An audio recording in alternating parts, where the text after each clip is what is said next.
की जनता ने तेजस्वी यादव को मुख्यमंत्री मान लिया, बस चुनाव होने की देर है और तेजस्वी यादव बन जाएंगे मुख्यमंत्री। क्या लगता है बिहार का असली भविष्य जो है तेजस्वी यादव है? सबसे पहले तो तेजस्वी यादव का परिचय जान लीजिए। हाँ। तेजस्वी यादव उस लालू यादव के बेटे हैं जिसने बिहार को जंगल राज दिया। हाँ। तेजस्वी यादव उस लालू यादव के बेटे हैं जिनके राज में कभी महिलाएं सुरक्षित नहीं रही। तेजस्वी यादव उसी लालू यादव के बेटे हैं जिनका सरकार ही अपहरणकर्ता चलाते थे, जिनका सरकार ही गुंडा मवाली चलाया करते थे। तेजस्वी यादव उसी लालू यादव के बेटे हैं जहां सच लिखने पर पत्रकारों को तेजाब डाल के दिन दहाड़े दौड़ाकर जला दिया जाता था। तेजस्वी यादव उसी लालू यादव के बेटे जिनके राज्य में कभी आईएएस की पत्नी सुरक्षित नहीं रही। चंपा विश्वास कांड आपने सुना होगा। एनडीए ही बिहार का भविष्य है और इनमें भविष्य नहीं दिखता। इनमें भविष्य कहाँ से होगा बताइए ना? जो जंगल राज को सपोर्ट करता हो, जो जातिवाद को सपोर्ट करता हो, जो खुलेआम अभी बाप वोट के उसमें बोल रहा है ना, ये लोग बिहार का भविष्य कहाँ से बन सकते हैं? जो मतलब देशवादी कोई भी एजेंडा आ जाए, जो राष्ट्रवादी हो, ठीक है, उसका विरोध करना इनका फितरत है। ये कैसे बिहार को भविष्य देंगे बताइए? मगर जिस तरीके से राहुल गांधी मुद्दा लेकर चल रहे हैं, जातिगत जनगणना की जो बातें कर रहे हैं, अभी उन्होंने रिसेंटली बयान भी दिया जिसको लेकर बड़ा विवाद छिड़ा कि श्रवण को छोड़कर हर कोई सेकंड क्लास है, ये भी बातें करी। अच्छा, राहुल गांधी कभी ये बयान क्यों नहीं देते कि इस देश में जो है सो मुस्लिमों को छोड़ के बाकी हर कोई सेकंड क्लास है? ये हिंदुओं को लगवाने के पीछे क्यों पड़े हुए हैं? जो सवर्ण की बात ये लोग कह रहे हैं क्या कि राहुल गांधी को आज याद आ गया कि सवर्ण को छोड़ के देश में हर कोई सेकंड क्लास है? एक बात बताइए, सवर्ण वो मतलब सेकंड क्लास हो गया जिसके घर में अभी बहुत सारे ऐसे सवर्ण आपको मिलेंगे जिनके घर में खाने का अनाज नहीं होगा। वो मतलब कहिएगा दिन भर मजदूरी करके रात में परिवार खाना खाता है। ये तोड़ने की बात नहीं हो रही है, जोड़ने की बात हो रही है। ये तोड़ने की बात चल रही है। नहीं, तोड़ने वाला कैसे बिहार को आगे बढ़ाएगा? तोड़ने वाले के उस पे कैसे चुनाव लड़ा जाएगा? आप एक बहुसंख्यक समाज को तोड़ रहे हैं और वहाँ पे जो सेकेंड वोटर है उनको किसी तरीके से जोड़ के ये लोग तब कहाँ मर जाते हैं जब ये लोग जो कास्टिज्म की बात करते हैं। जब दलित लड़कियों के साथ रेप हो जाता है तब तो राहुल गांधी का बयान नहीं आता। जब दलितों का अधिकार छीन के मुसलमानों को दिया जाता है तब तो इनका बयान नहीं आता। आज वक्फ बोर्ड जब दलितों का जब जमीन छीन लेता है तब तो राहुल गांधी बयान नहीं दे रहे।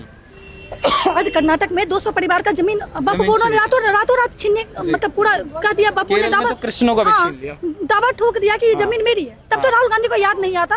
ये कौन से कास्ट? तो किसी कास्ट के सगे नहीं, ये सिर्फ देश विरोधी लोग हैं जो एक जगह जमा होकर किसी भी तरह से अपनी सरकार और देश विरोधी गतिविधियों को चलाने के लिए इकट्ठा हुआ। जिस हिसाब से बिहार चुनाव में ये अग्रेसिव दिखाई दे रहा है, राहुल गांधी का लगातार बिहार में दौरा, कन्हैया कुमार के साथ यात्रा, कन्हैया कुमार को तरीके से बिहार के अंदर प्लांट करना, कहा जाना कि नहीं यही बिहार का भविष्य पड़ा। बिहार का भविष्य वो कैसे होगा जिसने भारत तेरे टुकड़े होंगे ईसा अल्लाह का नारा दिया? बिहार का भविष्य कैसे होगा? अगर कन्हैया कुमार बिहार का भविष्य हो सकता है, लॉजिकल सोच के देखिएगा। फिर जो वहाँ से जो IAS IPS जो सबसे ज्यादा बिहार दे रहा है, ठीक है, जो सब IITian सब निकल रहे हैं तो वो सब तो बिहार के भविष्य नहीं हुए। इनका कहने का मतलब वही हुआ। कन्हैया कुमार कहाँ से बिहार का? एक आतंकवादी बिहार का भविष्य हो जाएगा? बिहार वासी जग चुके हैं। बिहार में जंगल राज वाले को दोबारा नहीं लाया जाएगा। बिहार में उन लोगों को दोबारा कभी नहीं लाया जाएगा जो महिलाओं को मतलब खेलने की वस्तु समझते हैं। बिहार उस सरकार को कभी सपोर्ट नहीं करेगी जो खुलेआम मतलब हिंदुओं को घेर के जाति में बांट के उसको मारने का साजिश करता हो। बिहार उस सरकार को अब कभी सपोर्ट नहीं करेगी जो कि गद्दारी और राष्ट्र विरोधी भाषा बोलता हो। बिहार उस सरकार को अब कभी सपोर्ट नहीं करेगी जिसने बिहार को नक्सल प्रभावित क्षेत्र बनाया। मैं कह रहा हूँ उस समय लॉ एंड ऑर्डर की समस्या हर राज्य में थी, इसको बहुत बढ़ा चढ़ा के दिखाया गया। एक बात बताइए, कैसा लॉ एंड ऑर्डर था? पूरा गांव का गांव मार दिया जाता था। लॉ एंड ऑर्डर की समस्या थी। मतलब आप मुख्यमंत्री बनने के लायक नहीं थे तो आप रिजाइन करते ना, वहाँ पे कोई दूसरा आता वो संभालता स्टेट को। कौन सा लॉ एंड ऑर्डर था? आज ममता बनर्जी कह रही है कि लॉ एंड ऑर्डर। अरे लॉ एंड ऑर्डर का बात हो रहा है, खुले हम एक समुदाय को दूसरा समुदाय घेर के मार रहा है। ये कैसा लॉ एंड ऑर्डर आप चला रही है? कैसा स्टेट आप बनाना चाह रही है? आज जो बंगाल में हो रहा है ये बिहार में हो चुका है। जंगल राज में सेम टू सेम वही घटनाएं बिहार में हुआ करती थी। क्या हुआ करती? थोड़ा विस्तार से बताइए, लोगों को पता तो चले। मतलब श्रवण बनाम अदर्स वाली जो बातें करी जा रही हैं, लोग ये भी कह रहे हैं क्या बिहार को दोबारा उस जातीय हिंसा में ढकेलने का प्रयास हो रहा है जिससे बिहार निकलकर बड़ी मुश्किल से आया? तो जातीय हिंसा थी क्या उस समय? एक बात बताइए, वो जाति हिंसा भी नहीं कहिएगा, आप दूसरे कॉन्सेप्ट में आइए। ठीक है, एक किसान है जो खेती करता है, फसल लगाता है। रात में कुछ लोग आते हैं, ठीक है, जिनको कि एक नक्सलवाद फंडिंग जाती है। आप देख ही रहे दुनिया भर में चाइना का फंडिंग जा रहा है नक्सलवाद प्रभावित क्षेत्र बनाने के लिए। वो फंड वाले लोग जाते हैं और उस खेतों में आग लगा देते हैं। ये कौन से हक की बात हो रही है? खेत में तो फसल जल गया, उसमें किसको हक मिला? किसान को हक मिला या जलाने वाले को हक मिला? सरकार से लड़ो, किसान से। अरे उसको सरकार से लड़ना ही नहीं है, उसको किसी भी तरह से उस एरिया को नक्सल प्रभावित क्षेत्र बनाना है। एक बस्तर, कभी आप बस्तर घूम के आइए, बस्तर में क्या हो रहा है? बम धमाका कहीं भी हो जाता है, खुलेआम लोग मर जाते हैं। अरे गरीब लोग मरते हैं, गरीब लोग मर रहे हैं। वो कौन से अधिकार की तुम बात कर रहे हो? कैसा तुमको अधिकार चाहिए? अधिकार की बात ऐसे की जाती है? गरीबों को हम मार के कौन सा अधिकार ले रहे हैं? एक किसान जो है खेत में मतलब कहिए फसल लगाया, उसका बेटा सरहद पे सीमा में पुलिस में कौन जा रहा है? आर्मी में कौन जा रहा है? किसान का बेटा जा रहा है, उसको तुम बम से मार रहे हो। ये कौन से अधिकार की तुम बात कर रहे हो? ये लोग देश विरोधी लोग हैं। लालू यादव को उस समय फंडिंग उन्हीं लोगों ने किया था। लालू यादव उन्हीं के दम पर सरकार में आए थे और उन्होंने बिहार को जातीय हिंसा में जातीय हिंसा का नाम देकर अपना उल्लू साधा। ऐसा नहीं था कि लालू यादव के बहुत सगे थे। ऐसा नहीं था कि लालू यादव किसी छोटी जाति के बहुत सगे थे। बताइए ना कितनी छोटी जातियों का उद्धार कर दिया लालू यादव ने। अरे एक बहू यादव परिवार का नहीं ला पाए। 2 बेटा है ना, कितनी बहू इनकी यादव परिवार की आ गई।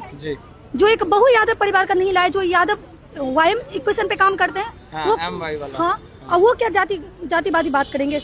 ये बस जनता को उल्लू बनाए इन्होंने, अपना उल्लू ये सीधा किया और आम जनता को इन्होंने आग में धकेल दिया। किसानों की फसलों में आग लगा दी जाती थी। कोई चल रहा है ना, अगर आपके पास 5 बीघा धरती है तो बिना बात का 4 आदमी एंट्री करता था, आपको गोली मार के चला जाता, आपकी बेटियों को उठा लिया जाता। स्कूल कॉलेज लड़कियां जा नहीं सकती थी, खुलेआम किडनैप होते थे बच्चों के कि आप इतना पैसा दे जाओ नहीं तो ये करे। एक घटना बताएंगे, एक डॉक्टर की घटना थी, ठीक है। डॉक्टर साहब को उनके दामाद ने एक महंगी गाड़ी दी, ठीक है। ये कहानी हम मतलब सच्चाई वाला आपको बता रहे हैं। जब उस महंगी गाड़ी को डॉक्टर साहब लेके रोज अपना हॉस्पिटल जाया करते थे, एक दिन उस पे आरजेडी के एमएलए की नजर पड़ गई। आरजेडी का एमएलए बोला कि 1 घंटे में गाड़ी दे जा रहे हैं। वो गाड़ी लेके भाग गया। जब वो उन्होंने मतलब चूंकि उनका जो दामाद था वो आईपीएस था, उन्होंने कोशिश की कि मेरी गाड़ी किसी भी तरह से मुझे मिले। कहाँ है गाड़ी? उसने बोला तो गाड़ी तो गायब हो गई। जब वो लालू यादव के पास गए ना शिकायत लेके, चूंकि लालू यादव मुख्यमंत्री थे, तो उनको पता चला गाड़ी उसी बंगले में रखी हुई थी, लालू यादव के बंगले में। और लालू यादव ने उन्हें कहा था कि गाड़ी लेके जाना है तो कुछ बच्चों को खर्चा वर्चा दे दो। सोचिए, एक स्टेट का मुख्यमंत्री किस तरीके से फिरौती को समर्थन कर रहा था। ये लोग सरकार चलाएंगे, ये लोग बिहार का विकास करेंगे। एक स्टेट का मुख्यमंत्री गाड़ी रख के, एक अच्छे डॉक्टर का जो सम्मानित डॉक्टर था उस शहर का, उसका गाड़ी रख के उसको कह रहा था कि अपने लड़कों को खर्चा दो। तो आम आदमी का जीवन वहाँ कैसा होगा? आम लोग वहाँ किस डर में रहते होंगे? जहाँ पे आईएएस की पत्नी सुरक्षित नहीं थी, वहाँ आम चलती लड़की का दुपट्टा कौन नहीं खींचता होगा? चंपा विश्वास जो थी बहुत सुंदर थी, आईएएस की पत्नी थी, ठीक है। एक दिन उन पे एक एमएलए के बेटे की नजर पड़ गई। उसके बाद इन लोगों ने पूरा प्रसाद बना डाला चंपा विश्वास को। जो आईएएस थे उनके पति, उनको हत्या करनी पड़ी। अरे छोड़िए, उनके 5 साल की बेटी तक को नहीं छोड़ा, घर में नौकरानी सास किसी को नहीं छोड़ा।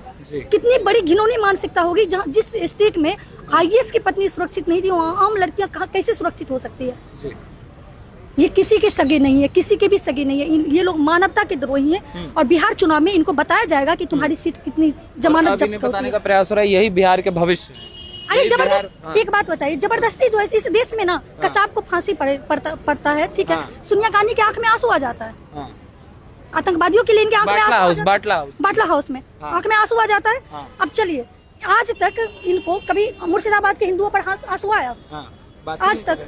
अरे पता ही नहीं है इन लोगों को, पता नहीं है अभी तक।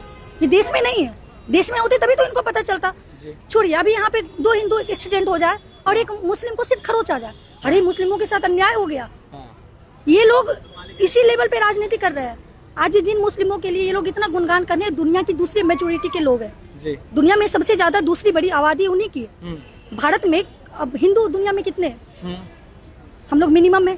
सोचिए, हाँ सोचिए क्या कि अगर यहाँ पे रह के इनकी हिंदू का टैक्स लेके हिंदुओं की बात ये लोग नहीं कर पाते, हिंदुओं के अधिकार की भी, मानवाधिकार की भी बात नहीं कर पाते, छोड़िए अधिकार, त्योहार का भी मजाक उड़ाते हैं, महाकुंभ का भी मजाक उड़ाते हैं। तो ये लोग बाकी चीजों पर क्या मतलब, कितना ही ये लोग अपना संवेदनशील होंगे?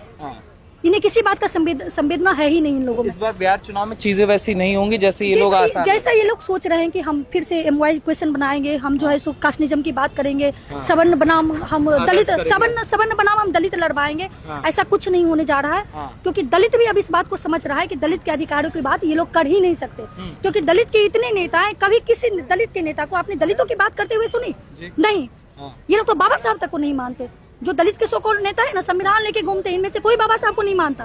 अगर इनके बारे में, बाबा साहब के बारे में 5 बात पूछिएगा ना, तो बाबा साहब के विरोधी ये लोग निकलेंगे। बाबा साहब की मतलब किसी भी नियम को ये लोग पालन नहीं करते। एनडीए ने क्या बदल दिया बिहार के अंदर जो आपको लगता है कि नहीं बिहार में एनडीए ज्यादा बेहतर? जब 2005 में नीतीश जी जीत के आए थे, तो सबसे ज्यादा स्कूलों में शिक्षकों की नियुक्ति की गई थी, कॉलेजों में प्रोफेसर दिया गया था, जगह जगह पंचायत लेवल पे हॉस्पिटल खोले गए थे, छोटे छोटे मतलब उस पे जहाँ पे नर्स बैठा करती थी। हम लोग के एरिया तक में हॉस्पिटल आया था। जिस एरिया में हम लोगों के एरिया में खुलेआम गोली मारा जाता था, खुलेआम बेटियां उठा ली जाती थी, सामान छीन लिया जाता था, फिरौती की मांग की जाती थी, आपको जान के आश्चर्य होगा कि मात्र 3 से 4 दिन में वही प्रशासन सुधार में आ गई, काम व्यवस्थित रूप से होने लगा। नीतीश जी के आते ही आपको हर हॉस्पिटल में डॉक्टर दिखने लगा, नीतीश जी के आते ही सड़कें बनने लगी, नीतीश जी के आते ही जो लोग हाँ मतलब कि एक पूरा इंफ्रास्ट्रक्चर डेवलप हो गया। वहाँ पे व्यवसायी लालू यादव के शासनकाल में नहीं आते थे, क्योंकि उनसे इतनी फिरौती मांगी जाती थी कि रोजगार बिहार में बचा ही नहीं था। इन लोगों ने इतना डैमेज किया ना कि 15 साल नीतीश कुमार जी के मुख्यमंत्री रहते हुए वो डैमेज जो है अभी तक नहीं भर पाए, भर ही नहीं पाए। अभी देखिए जब से एनडीए की सरकार बनी, बाहर के व्यवसायियों को बुलाया जा रहा है, किसी भी तरह से उनको आमंत्रण देके वहाँ रोजगार लगाने की लोग डरते हैं कि लालू जी का शासन आ गया तो फिर ये तो है। अभी किसी को बीट करना हो तो कहता है बिहार में बीट करना है, नहीं काम मिल भी गया तो अगर राजनीति आ गया तो मेरा पेमेंट फंस जाएगा, हमको गुंडागर्दी का। लेकिन नीतीश के शासनकाल में ये सिक्योरिटी मिली, एनडीए के शासनकाल में नीतीश जी भी नहीं कहिएगा, एनडीए के शासनकाल में भाजपा के साथ जब भी नीतीश जी आए उन्होंने अच्छे काम किए। अभी पटना से जाइए, मरीन ड्राइव घूम के आइए, अभी पटना सिर्फ पटना ही बदल गया। तो नीतीश जी बिहार मतलब एनडीए की सरकार जो है बिहार के लिए भविष्य लेके आई।